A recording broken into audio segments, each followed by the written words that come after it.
Good morning. For our next presentation, Gernot Heiser is going to talk to us about the seL4 Foundation. Gernot is the microkernel dude, having for over 25 years led the development of various L4 microkernels, which were deployed by the billions, including in the secure enclave of all iOS devices. His team has developed the seL4 microkernel, the world's first operating system kernel that is mathematically proven to be free of implementation bugs, and that was open sourced in July 2014.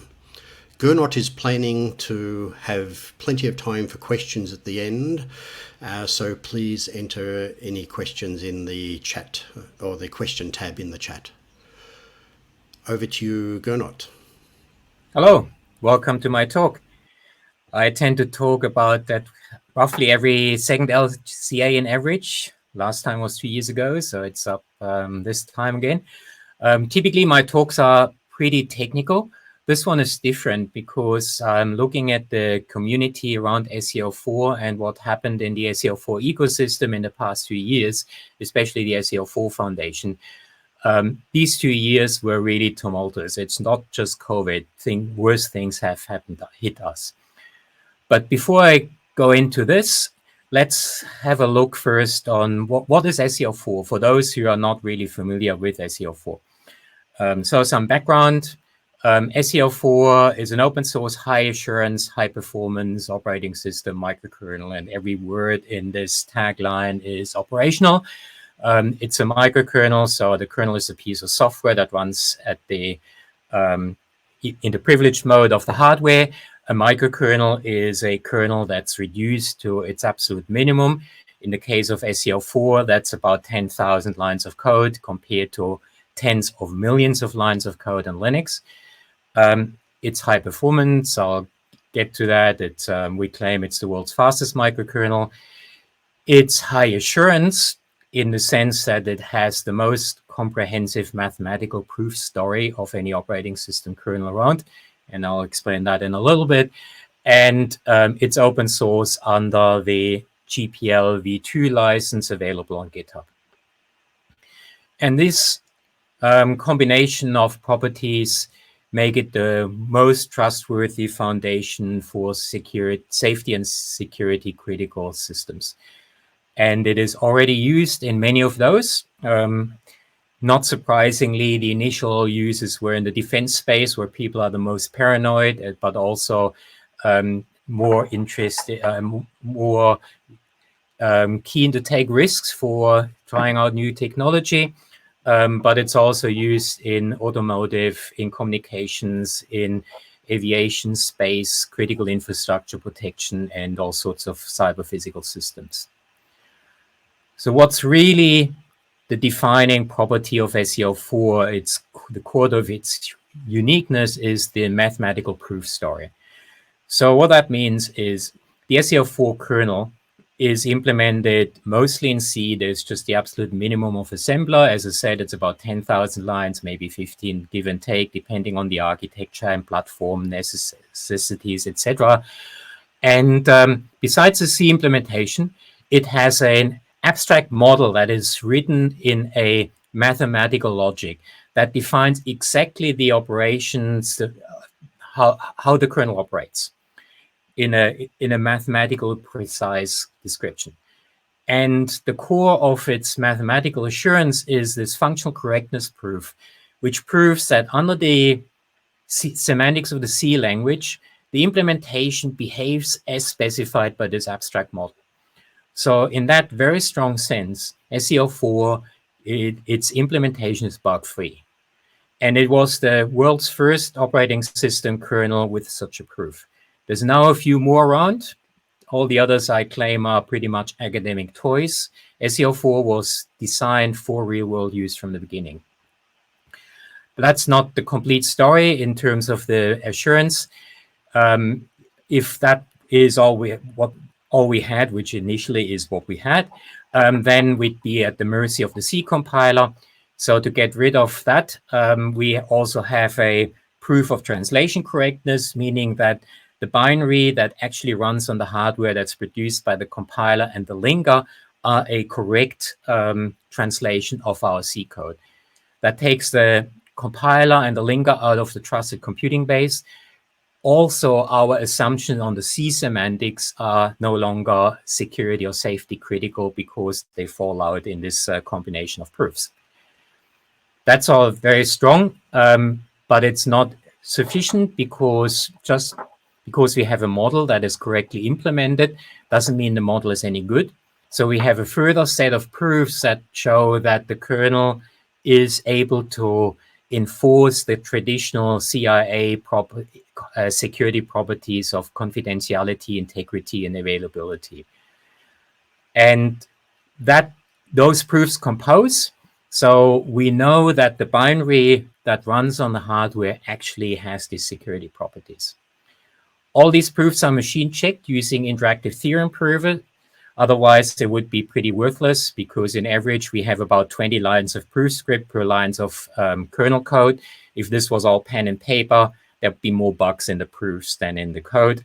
The interactive theorem prover prevents us from doing incorrect proofs. On top of that, it's still the world's only capability-based OS kernel with such a correctness proof. Interestingly, the academic toys don't really worry about real security challenges and use traditional ad hoc security models. This core functional correctness proof was originally done on 32-bit ARM. It was then later repeated on 64-bit Intel platforms, as well as just more recently, the 64-bit RISC-V platform.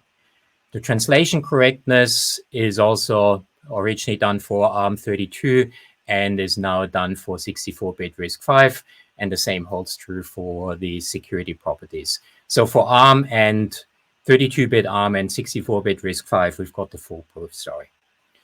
There's some disclaimers here. There's still some unverified code, in particular the boot code, because that's boring as bad manure.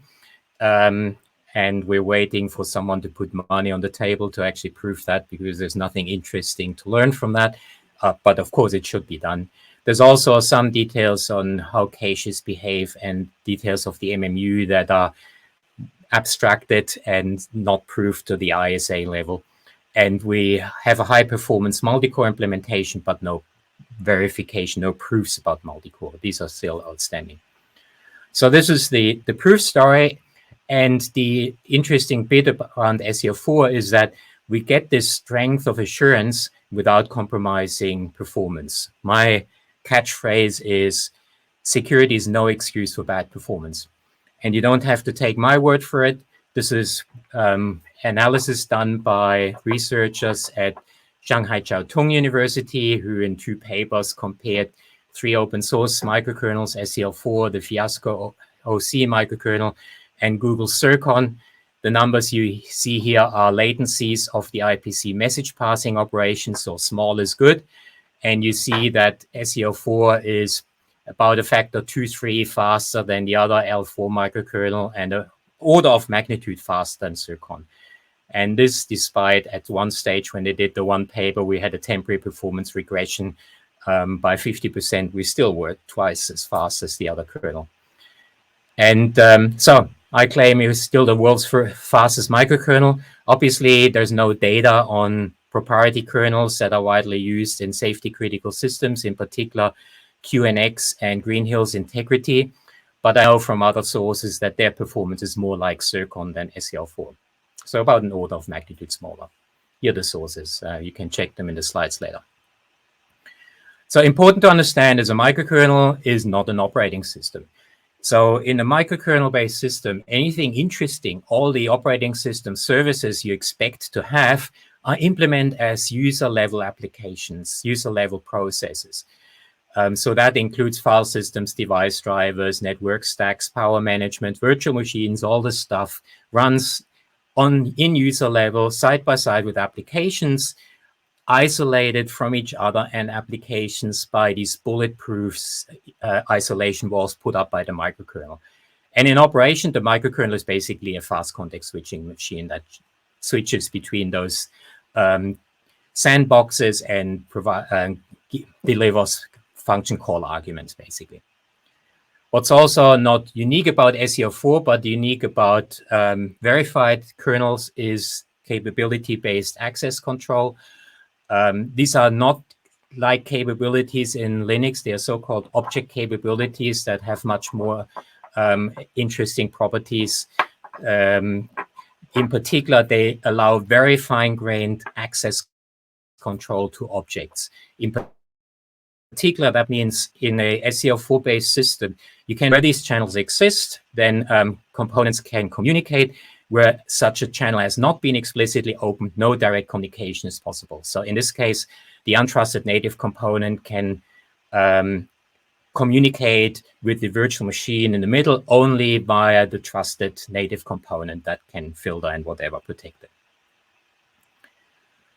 So this strong property of no communication unless explicitly authorized is a core to security enforcement as in seL4. So where does seL4 completed seL4 and its verification in July 2009. This was in a government organization called NICTA, which has meanwhile been absorbed into CSIRO. Over the next few years, we completed most of the other proofs about seL4, so binary correctness, security enforcement, also the world's first sound and complete assessment of worst-case execution time latencies of any protected mode operating system kernel, which is what you need for hard real-time. And then in July, we open-sourced seL4 under the GPL v2 license. It took us a while to get permission to do that. And a year later, we had the first publicly visible great success when a Boeing unmanned helicopter flew autonomously on seL4 under the DARPA HACMS program. And that was the mid-program demo, if you like. And then in April 17, the final demo showed seL4 stopping the helicopter from being attacked by cyber attackers. Initially, the Linux-based system, it took the attackers 2 weeks to completely own it. Once we have had re-architected the system for seL4, the hackers couldn't do anything, even though we gave them root access to a virtual machine running Linux on top of the seL4 platform. And it started shipping in defense products. And then just under 2 years ago, we created the seL4 Foundation under the Linux Foundation. And meanwhile, we kept on working with technical achievements. We did the proofs for RISC-V, first the functional correctness, and then the other proofs throughout the last year. And a noteworthy event was last August when DARPA at DEF CON had a Steal This Drone challenge, where a quadcopter that was hardened, protected by seL4 was presented to the hackers with a challenge to compromise it. And again, given even root access to a Linux virtual machine, they couldn't break out.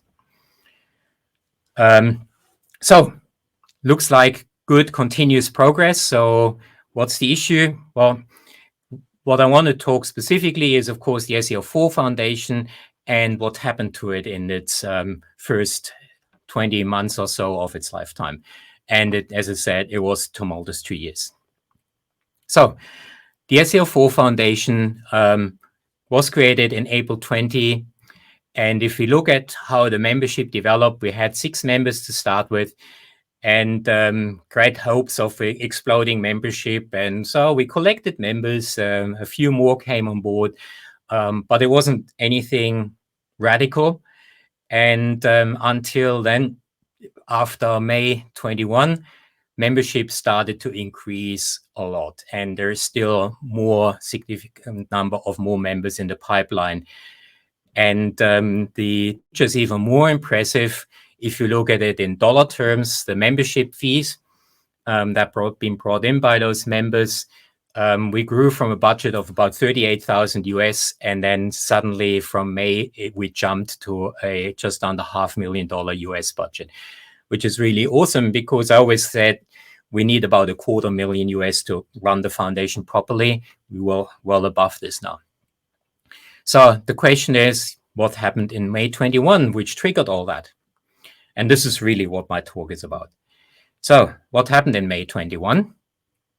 There was a event when Data61, which housed the Trustworthy Systems group, which is the developers of seL4, decided to junk the Trustworthy Systems group. So here's the telling article in Innovation OS, drops world-class seL4 security team. And there was a fair amount of pretty uncomplimentary press, uncomplimentary about CSIRO, not us. Innovation OS style, take a world-leading secure kernel and kick it into the curb. And really, this is basically what happened. And we had a real problem. Interestingly, there was a lot of support in the community, including major research labs and companies offering to just take over the whole team. We didn't want to do that because we didn't want to work for one particular organization. The CSIRO experience had taught us, even if we knew it before, but the CSIRO experience made it abundantly clear that this is a bad idea. We wanted to remain independent. But we had a real problem in that our funding was basically completely drawn out underneath us. And how could we rescue the team? And fortunately, UNSW came to the table. My visionary boss, the head of school, Aaron Quigley, offered to fund the team to the rest of the year. And that was the buffer we needed. I was very confident that we would get money into the door within half a year to sustain the group. I was right, but we needed to get over this gap. And this is what UNSW allowed us to do. So what does life look like after CSIRO? This is gives you an idea of the importance of this UNSW funding. So this is the staffing level in the Trustworthy Systems team, the developers and supporters of seL4. Blue is UNSW academics, so basically people who with permanent or tenure track positions at UNSW who are part of the team.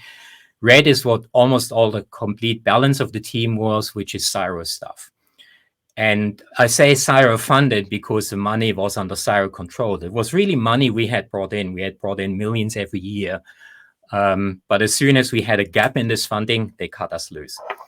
So we were a total of 2,000 staff roughly at the beginning of 21. And then in May, CSIRO announced that they will stop funding us. This is after they withered us down a fair bit already. I had already to rescue a number of people, put them on external funds at UNSW. So this is the green bit that's been growing a bit. And then the UNSW Bridging Fund, which is the yellow bit here, this yellow lake, is really what got us over the gap. And by the end of the year, we had a few million new money, external funds lined up to support the team, and we are self-sustaining again. Without this UNSW money, we would be dead. And this is really scary, right? We were, by any definition, a really successful product with a lot of worldwide attention and interest, a lot of support from foreign governments, including in particular the US government. And inside CSIRO, we were, inside Data61 at least, we were, with the exception of the Boeing project, by far the most successful group in pulling in money from outside, and particular non-Australian government money. But that didn't stop them from running down the team, not extending contracts, leading to projects being late or failing to deliver, which of course is a really reputational damage to us, which of no fault of ours. It was basically penalizing success. So I don't really know what went on in the mind of those people. So basically the story is we knew for a long time we had to get out. But the problem is we didn't know how to do it because it takes a while to build up a funding pipeline.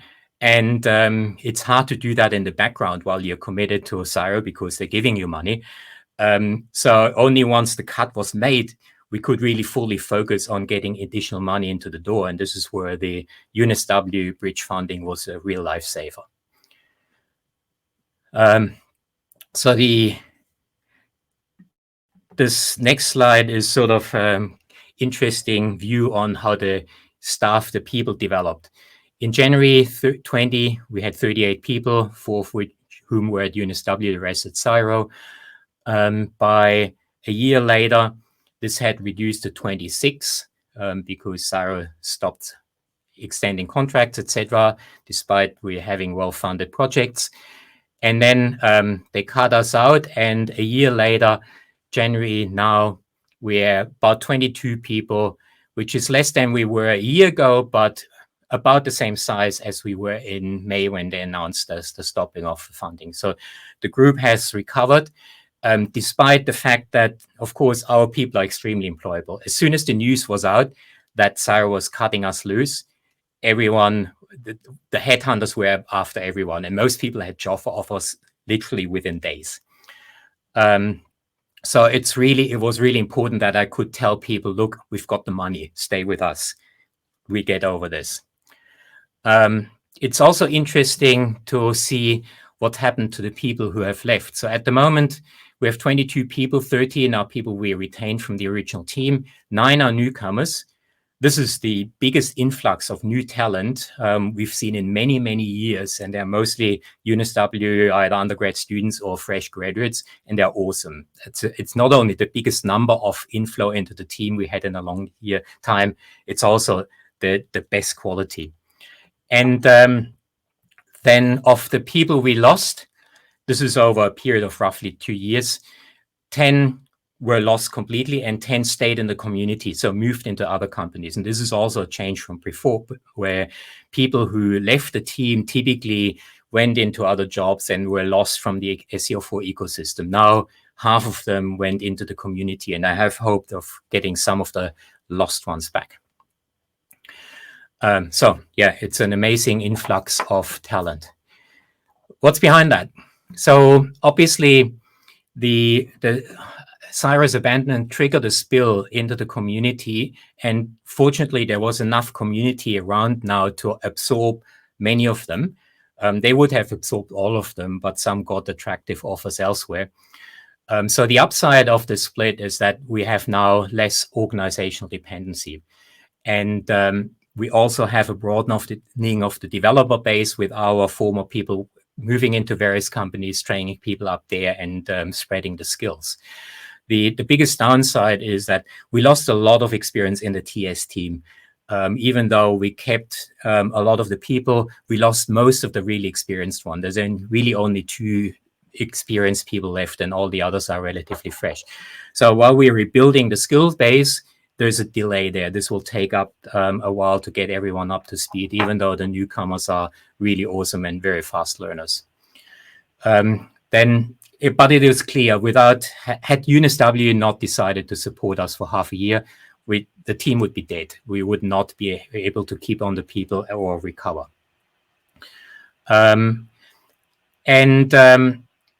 We need to broaden the developer base, which is happening partially by TS people moving into the community. As I said, in the past, they typically were less. But also, there's a great deal of industrial adoption, which leads up to building the skills base in industry. And part of the problem here is really, we need to be able to scale the skills development beyond what we can do at UNSW. And so this is part of where the foundation comes in. It has to develop, train the trainer modules to build up the skill base. It's interesting that most of the contributors we see for seL4 open source contributors seem to be doing that as part of their job. It's hard to say for sure, but I estimate about 3/4 of the active contributors. This sort of is a look at community growth, look based on number of pull requests over the past 2 years. And you can see that over the past year, the number of pull requests really went up a lot. This is a bit misleading because prior to April last year, the TS internal development happened on an internal Bitbucket and then got pushed out as a release onto the public source. We moved to a completely open development model in April 21, just before CSIRO abandoned us. The green bits are the TS contributions. They're actually going down. This is because we lost a lot of the skilled people, as you see. And so it's being made up by the yellow bits, which are our former people contributing from their industry jobs. but also a significant rise in contributions from outsiders, so people who are not TS or former TS. And you can see that they now really dominate the pull requests. This is also seen in the number of people, or not quite as extreme, the number of people submitting pull requests each month. You can see the blue bar, which is the externals, are now very visible, much more than so in the past. You may wonder why the total number of pull requests is not that big. It's only about of the order of a dozen or so a month. This has a lot to do with seL4 itself and how it works. So remember, it's this verified high-performance microkernel that's about a code size of only about 10 to 15,000 lines of code. In order to keep it high-performance verifiable, it needs to be built on very strong design principles, which need to be understood by a contributor. And the contributors also need to understand the verification practicabilities. Not any code that works is verifiable. And you need to know what code can be verified. And this is really tricky in terms of scaling up the community. In the past, the strength of the group was that the systems developer, kernel developers, and the verifiers were sitting close together. And there was lots of information flow between them. Now that they are mostly out in different organizations, this is much harder to maintain. Obviously, COVID forced us to do this anyway, but it was very observable that the speed of development really slowed down because there was less communication even before the split. So this is one of the challenges we are facing, is to keep this, because most people have one skill or the other. They're either experienced kernel developers or they're verification people. Only a handful of people really understands both sides well. And to keep on the development with these few people understanding both sides that scattered around the world and different companies, etc., is a practical challenge. Fortunately, it's not such a big challenge because we're not doing that much more work on the kernel itself, and that probably makes it doable. Another interesting stat is to look at the success rate of these external pull requests. So pull requests from people who are neither current nor former Trustworthy Systems people. Green are pull requests from those people that are merged or at least approved for merger. And the red is the ones that are basically abandoned, closed, unmerged, and then there's the open one.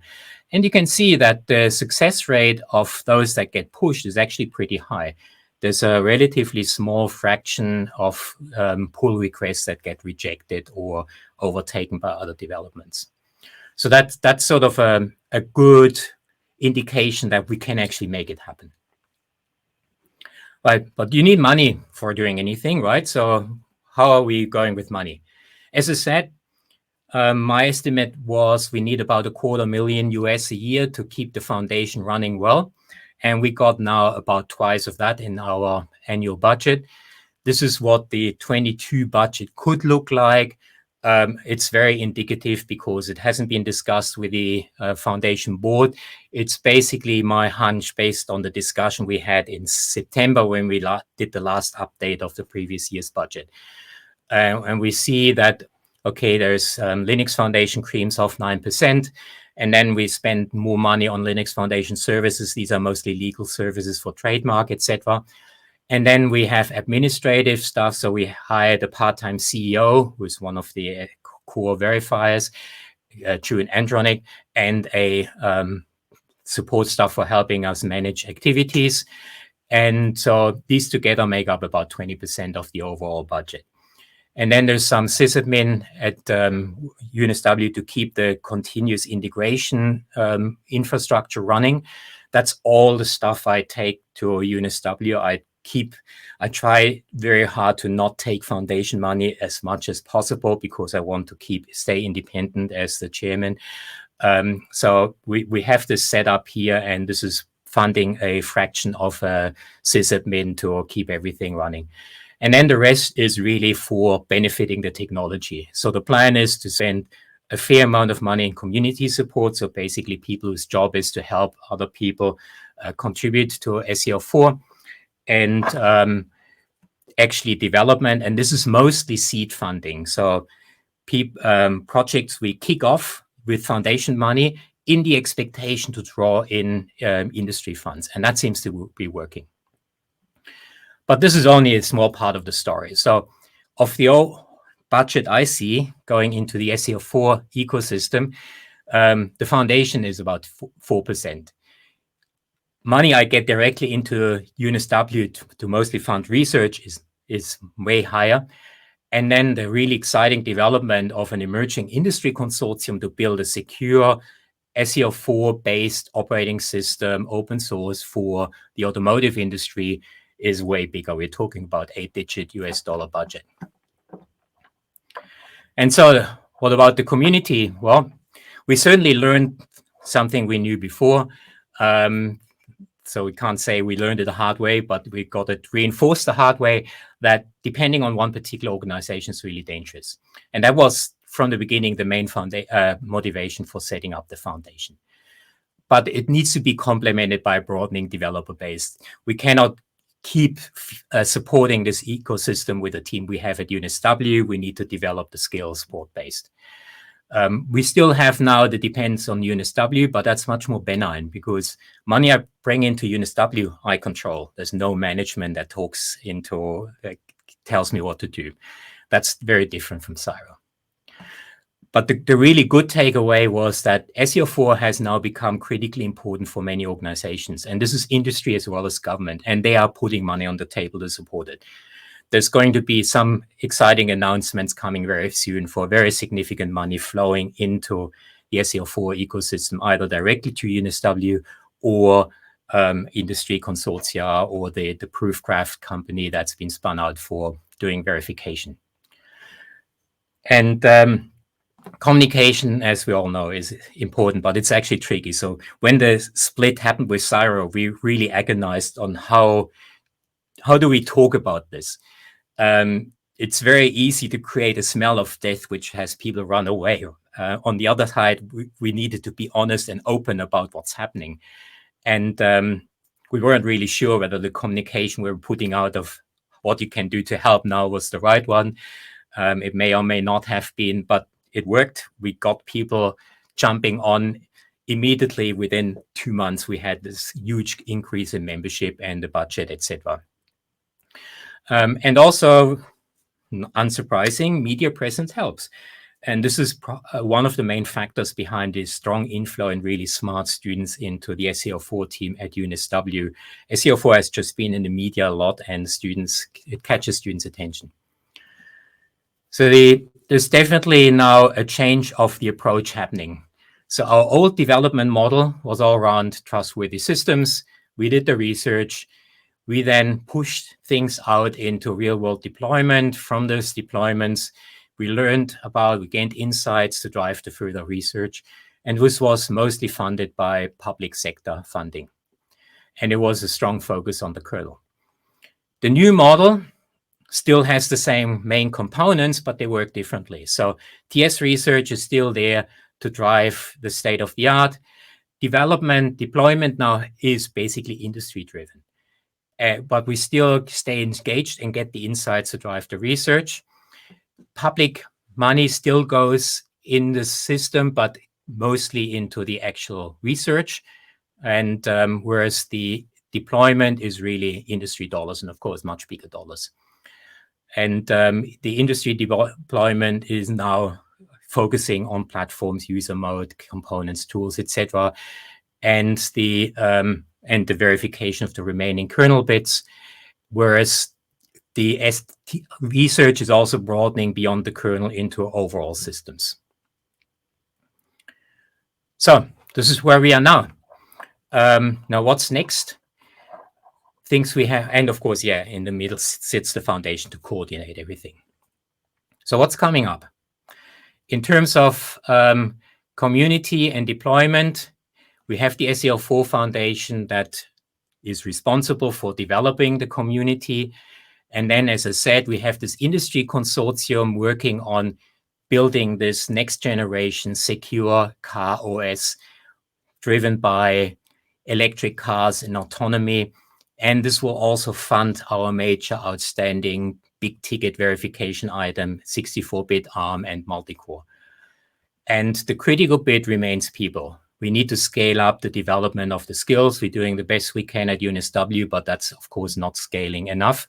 We're working on enticing lost people back. But as I said earlier, core is really to decentralize this skills development. And this is driven by the foundation with developing training packages, etc. Research keeps producing exciting stuff. Obviously, as always, there's a continuum between applied and really cutting-edge research. On the more mundane thing, we're working on various performance improvements for seL4. Again, these are always tempered by the need to have being able to verify them. And then we get into device virtualization, verifying mapping from system specification to the actual code, real-time guarantees, verified time protection. I talked about time protection 2 years ago, the systematic approach for preventing microarchitectural timing channels, provably secure general purpose operating system, device drivers that are verified to work correctly, and general automation of system verification. So in summary, we went through this near-death experience, survived thanks to UNSW and the general community support that saw us through. And we're now in a much stronger position with strong support both from UNSW as well as industry and governments. And you'll see some announcement about that growing development base and strong influx of people. But we still need to master the main challenge of scaling up the skill space. So please join us.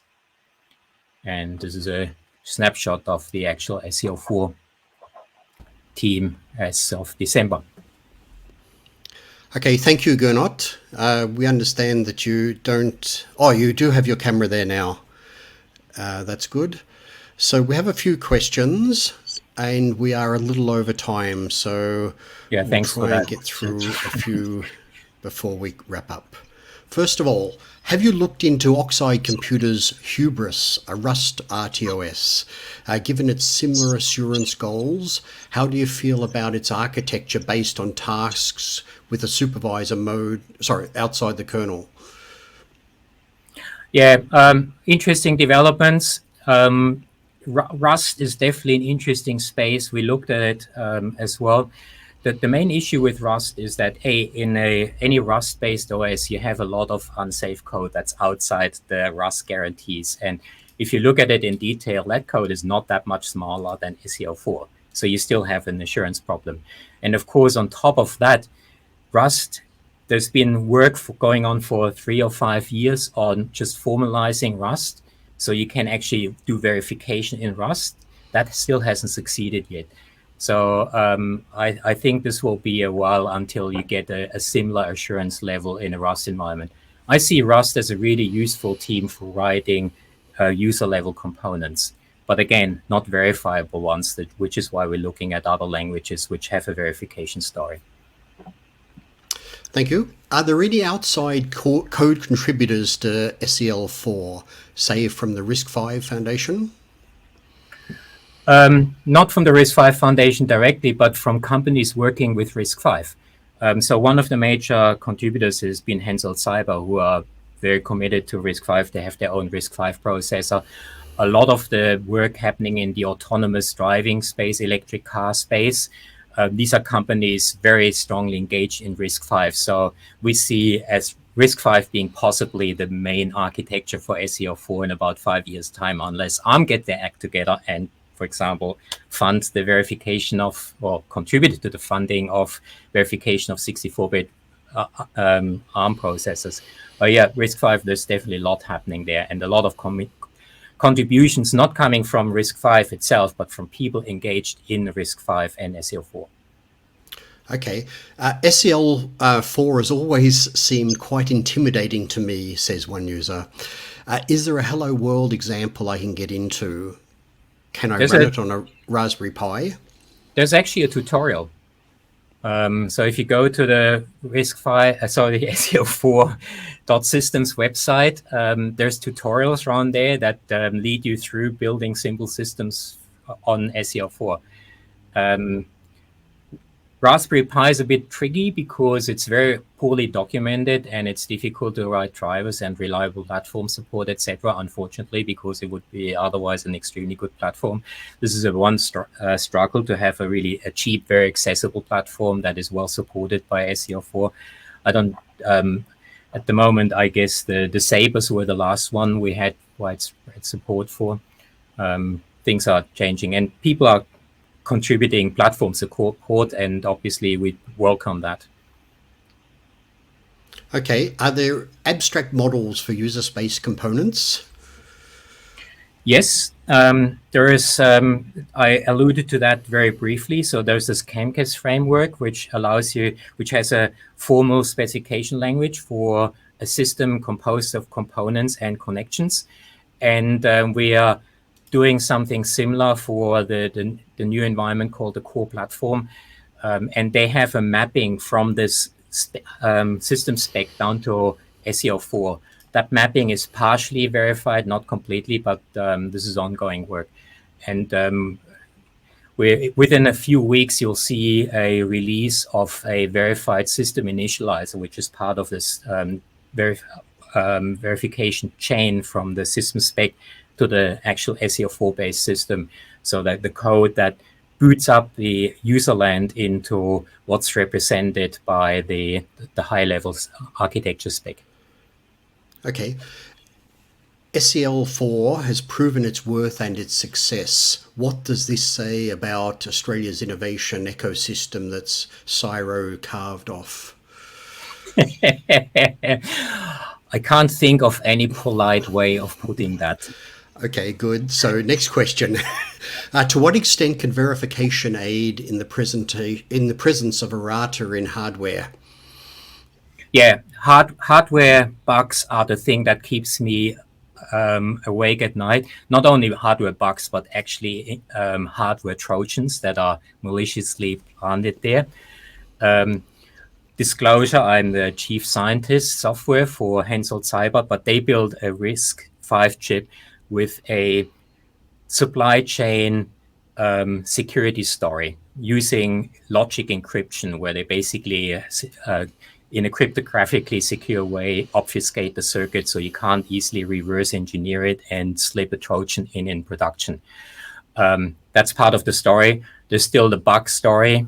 In the end, verification needs to be pushed down into the hardware designs, and there's people working on that. And given that now RISC-V and ARM both have a formal spec of the ISA, which is the master spec, this is the interface, the formalized interface between the kernel and the hardware, and we can work towards that from both sides. And then we know that if the kernel is verified against that spec, the hardware is, then we have a consistent story that goes through. Okay, thank you, Gernot, for those responses and for a wonderful presentation. Apologies to all for running over time. Yeah, apologies for this network issues. I'm not sure what happened there. Thank you. All right. Thanks for your interest. How many people were here, by the way?